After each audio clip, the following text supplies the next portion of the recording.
Hi, how you doing? And welcome back to another video on the channel. So, if you're new, any support, likes and subscribes, greatly appreciated.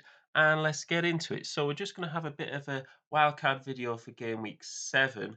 It's at a stage of the season now where you're really sort of thinking, I need to kind of make some moves if I'm going to A, not get too far behind, or B, gain ranks on the people in front. This is the time of the season where you need to make some tough decisions. So, hopefully, we can help with that. So we've just got a few teams to target. Now, bear with me because the first team we're going to look at targeting is Bournemouth. And the whole point of a wild card at this stage of the season is to get on players that are undervalued, low owned, and you're trying to find players and teams that you're thinking you could get them in before everyone else does, and it gives you that advantage to gain rank. And Bournemouth showed a lot of fight yesterday against Nottingham Forest, and they're actually mid-table at the moment. Bournemouth, I think they're on about 7 points. And they're doing okay. They sort of turn around. I don't really know who you'd get from them. Um, I think from a defensive point of view, it doesn't look awful. I think maybe Solanke if you're looking for a cheap striker. But then again, if you've got your Mitrovic, your Tonys, your Haaland, your Jesus, where are you necessarily going to fit them in? So I'm not saying you definitely need them in, but if we're thinking about jumping ahead of the curve at this stage of the season, I think you could maybe have a decent shout with a Bournemouth player. Obviously, don't triple up on them, but one is okay. Next, we've got Brentford. Played really well yesterday against Leeds, and specifically from Brentford, I think you need to get Ivan Toney in. Um, still 7.1 million. Actually went down in price last week, which was amazing, to be honest. I don't know why people would take him out before they play Leeds, and he made them pay because he got a hat trick against Leeds yesterday. And I think the fixtures look good. Brighton, Bournemouth, Southampton. I think defensively there's goals to be had there, especially against Villa as well. Chelsea haven't looked that tight in defence so far, and Arsenal, can ship goals as well with the best of them. So I think from Tony there.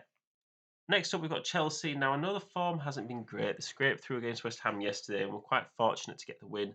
But I do think, that's the sort of momentum changer that you can get.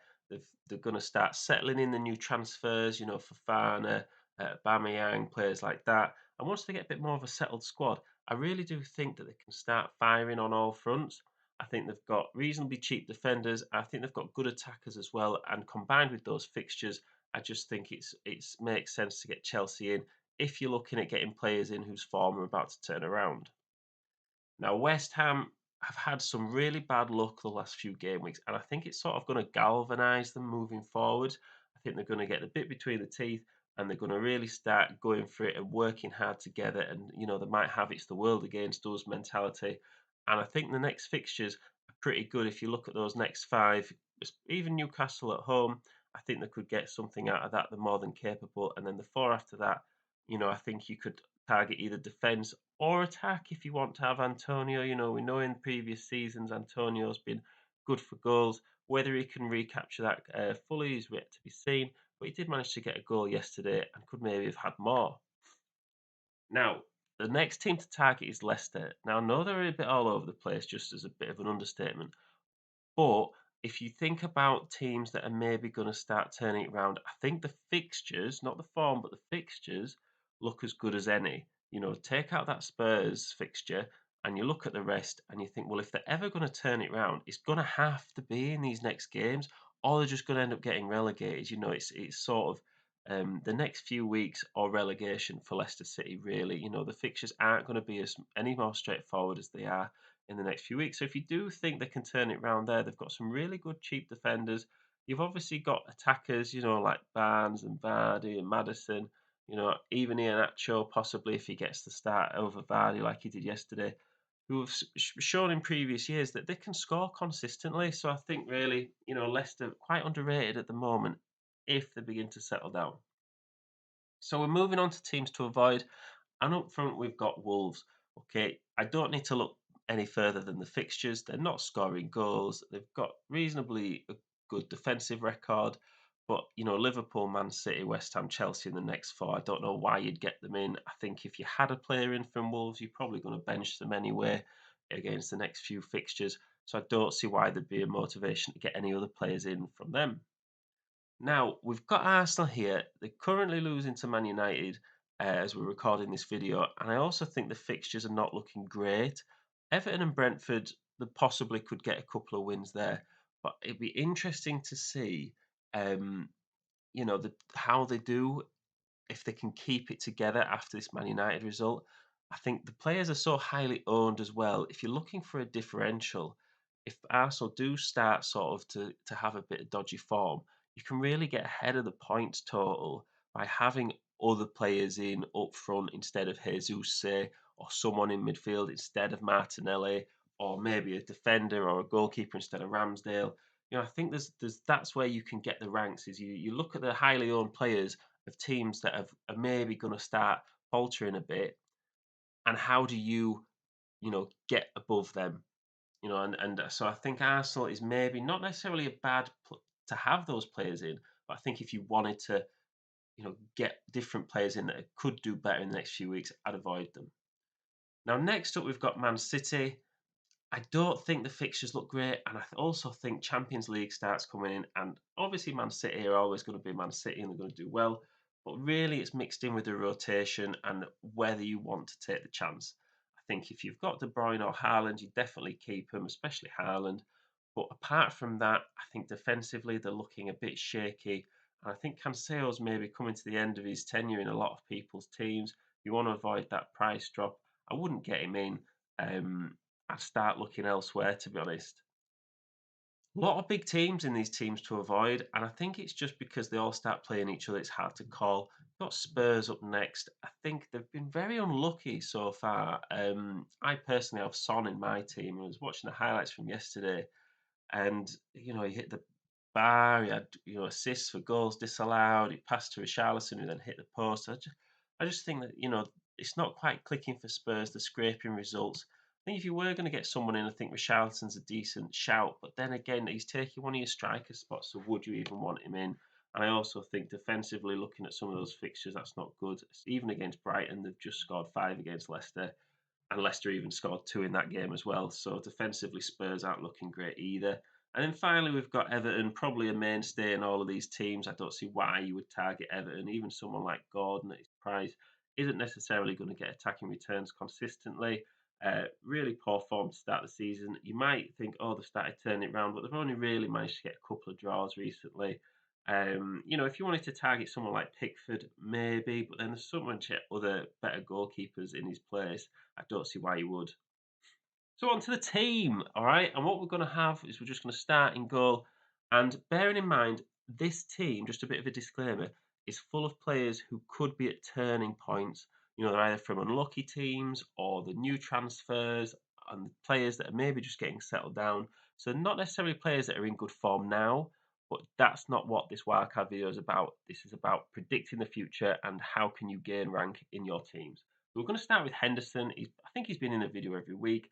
I just think he's great value. I know he's conceded 3 against Bournemouth, but I think at 4.6 million, I just think Leeds, Fulham, Leicester, Villa, Wolves, and Brighton in the next 6, they look great. If you do have half a million spare, you could upgrade to Nick Pope, which I think is a brilliant option. He's in fantastic form. But Henderson, he's in it. He helps you get in more expensive players elsewhere. I don't see why you would move away from him at this point. He's still super motivated. You could see how disappointed he was when he conceded the goals. The rest of the team making defensive errors. So I think he's good enough. Moving into the defence now, we have gone super cheap here. There is no Trent, there is no Cancelo, there is no Robertson. But hear me out. We're going to start talking about Emerson. He's only 4 million. West Ham, we just said, have been really unlucky recently, and they're fired up. As an attacking fullback, he's got those attacking return potential, and they've also got Everton, Wolves, Fulham, and Southampton as 4 of the next 5. Trippier, no trouble if you've got Pope as well. I definitely wouldn't hate doubling up on a Newcastle defence. 3 clean sheets in the 6 that have already played, and that includes Liverpool and Man City. I know they've not kept clean sheets against those teams, but they looked good, solid, reasonably, and they've got those fixtures out of the way. He's also on a lot of set pieces. Now, Luca Digne, he's gone down to 4.7 mil. And it's not long since everyone was raving about him, as an attacking fullback at the start of the season. The only reason he's dropped down so much is because so many people had him in at the start of the season that go from 5 million to 4.7. Um, I think Villa showed good fight yesterday against Manchester City, and it could be the catalyst to get some momentum going forwards. I think Leicester, Southampton, Leeds, and Forest, that's your next four fixtures. I think from a defensive point of view, they look good. And they're also against teams that have been conceding a few goals recently. I think Dini's points total's been unlucky because he's had an own goal as well. And I think Villa, they're starting to turn it around. I'm going to finish with Williams. Still an attacking fullback, good threat, got an assist this weekend. And he's just great value, same as Dean Henderson. You're not expecting Forest to keep loads of clean sheets. What you are expecting is to have good value players, you know, that are in there that are going to contribute when you need them, when the fixtures mean that they play in your team. And when they don't, there's no stress if they don't score points because they're cheap enough to get by. Moving into midfield, and we've still got Sterling in our team. I think, um, he's at risk of getting pushed out wide with Aubameyang coming in, but he is guaranteed minutes, and he's got 3 goals in his last three. He's someone that's motivated with the World Cup coming up, and like as we said with Chelsea's fixtures, I think the fixtures are turning, they're getting the bit of luck, and as they get a bit more settled side, you might start seeing a bit more consistency from them. Salah's getting the chances. I think although Liverpool's fixtures are turning for the worse, could you picture your team without Salah?